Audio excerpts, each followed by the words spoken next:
Se você gosta de ficção histórica e tem interesse na figura de Alexandre o Grande, esse livro é perfeito para você.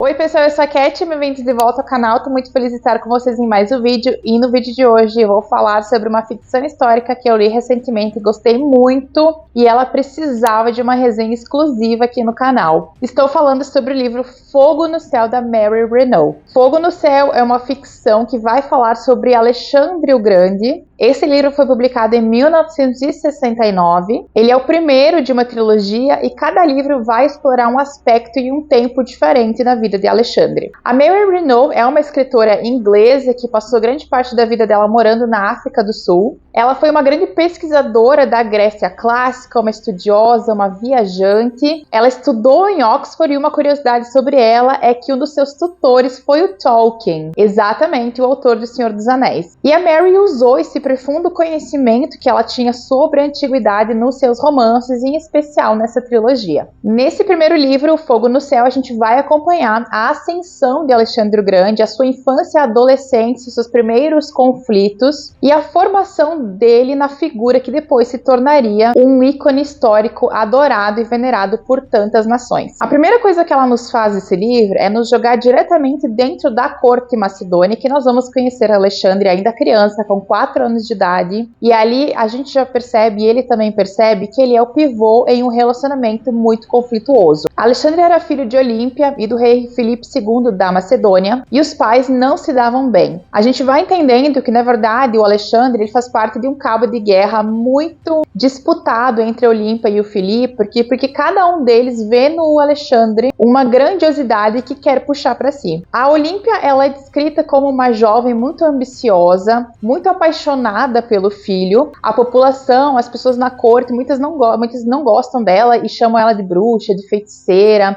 Ela tem uma ligação muito próxima aos rituais, aos deuses. Ela é a líder do culto das bacantes dentro da Macedônia e ela entende que o Alexandre ele tem uma linhagem dos deuses, então ela quer proteger isso e ela quer que o filho tenha consciência disso. O Felipe, por outro lado, ele é um guerreiro, um estrategista, muito ambicioso nas suas conquistas e ele percebe que esse filho é uma garantia de que o reinado dele vai continuar. Então uma das primeiras cenas do livro é uma briga entre a Olímpia e o Felipe com o Alexandre no meio e desde pequeno ele começa a perceber que ele vai ter que lidar com essa intriga ao longo de toda a vida dele, ou pelo menos enquanto os pais viverem. Mas apesar dessa briga de egos e personalidades entre a Olímpia e o Felipe, o Alexandre começa a se tornar uma pessoa de personalidade própria. Ele é muito observador, ele é uma criança inteligente, uma criança perceptiva, ele anda pela corte, ele observa, ele escuta, ele faz muitas perguntas para as pessoas ao seu redor e aos poucos, mesmo criança, ele vai percebendo que um bom líder precisa de aliados e estratégia e ele começa a colocar isso em prática. Outra coisa que a gente vai acompanhar ao longo da narrativa ficcional da Mary Renault são as etapas de educação do Alexandre para que ele se torne o Alexandre o Grande que a gente conhece historicamente. É muito curioso você ver como a educação dele vai sendo formada por pessoas diferentes em etapas diferentes da vida. O primeiro tutor dele vai ser Leônidas, que é o tio da mãe dele, que é chamado pelo Filipe, porque o Leônidas é uma pessoa que vive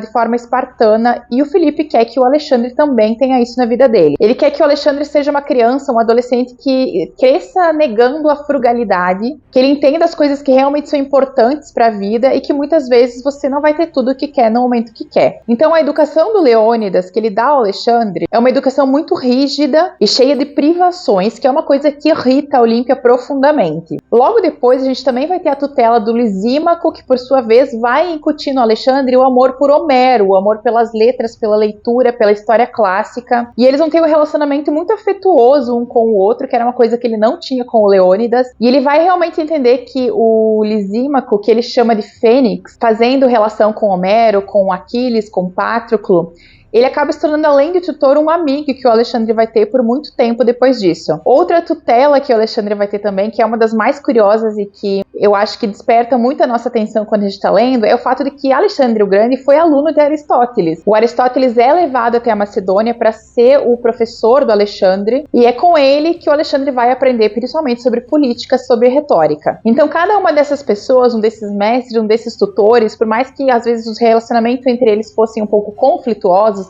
eles acabam incutindo alguma coisa no Alexandre que ele vai levar depois pro resto da vida. Então você vai percebendo ao longo da narrativa como o Alexandre o Grande, na verdade, ele é formado por todas essas pessoas que vão passando pela vida dele para bem ou para mal. Mesmo as pessoas com quem ele tem conflitos negativos, ele sempre tira alguma questão disso tudo. E ele vai entendendo ao longo da narrativa também o poder que ele tem como herdeiro da Macedônia, como herdeiro de Filipe II. Ele vai angariando, ele quer ir para batalhas, ele quer sair para lutar, ele começa a ter muitos amigos, e esses amigos são cada vez mais fiéis a ele, porque ele desperta isso nas pessoas, ele desperta essa vontade de segui-lo, confiar em tudo que ele faz e que ele fala. Ele tem esse poder em relação às pessoas. E outro personagem muito importante na história do Alexandre, que aparece aqui e é muito bem escrito, na minha opinião, pela Mary Renault, é o Hephaestion. O Hephaestion é essa figura histórica que desperta muitos debates na historiografia, porque algumas pessoas dizem que eles eram só amigos, outras pessoas dizem que eles eram amantes. A Mary Renault, aqui nesse livro, ela escolhe a narrativa que ela acha que seria a mais aproximada, a mais apropriada, que é o fato de que sim, eles eram amigos, melhores amigos, almas gêmeas e amantes. Ela constrói de forma muito sensível a amizade inicial deles. Eles se encontram na infância, depois na adolescência, onde eles se tornam melhores amigos, eles se tornam confidentes, e o Alexandre percebe que tem no Hephaestion uma figura em que ele pode confiar acima de qualquer coisa. É um relacionamento muito sensível, delicado e muito verdadeiro, e você percebe que grande parte do sentimento e do carinho que o Alexandre tem pelo Hephaestion, ele vem da questão de que o Hephaestion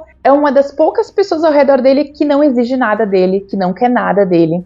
A mãe quer uma coisa, o pai quer outra. Ele está cercado por pessoas que se veem beneficiadas por ele, se forem suas amigas, mas o Hephaestion nada exige, nada quer, além de estar ao seu lado. E é por isso que o relacionamento deles é tão forte. E eu acho que chega um determinado momento em que você está lendo que você percebe que se almas gêmeas tem uma definição, seria eles dois juntos. O livro vai também falar sobre as primeiras batalhas em que Alexandre vai entrar, sobre as suas intrigas, sobre o relacionamento complicado que ele tem com Filipe, no momento em que ele começa a querer comandar as próprias tropas, ter a própria divisão dentro do exército.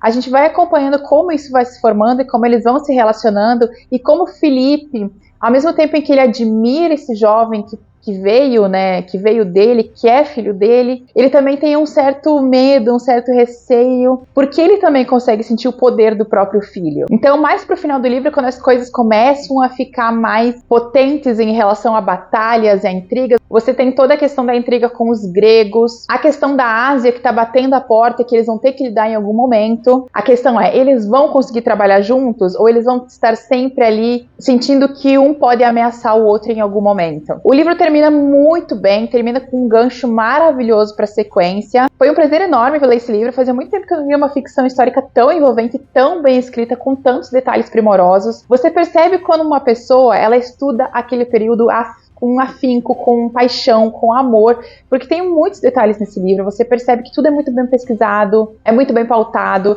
Eu fiz várias pesquisas paralelas enquanto eu ia lendo, porque é uma ficção histórica, então aqui a ficção e o fato se misturam, ela vai além, ela cria várias coisas, mas sempre existe essa abertura para que você faça pesquisas paralelas para descobrir até onde vai a ficção, né? Até onde vai o fato e onde começa a ficção, que foi o que aconteceu aqui. Eu fui fazendo a leitura com o Google aberto do lado para poder ir pesquisando informações que me ajudassem a entender melhor e aumentassem a grandiosidade da história. Em resumo, é, na minha opinião, uma ficção histórica excelente para os apaixonados pela história antiga. Se você é fã de Alexandre o Grande e gosta de ficções que trabalhem com essa questão da construção do personagem, eu acho que vocês podem gostar desse livro. A Mary Renault, ela escreveu uma biografia de Alexandre também, então a gente sabe que muita coisa que está aqui no livro realmente vem do fato, do que ela pesquisou, do que ela encontrou.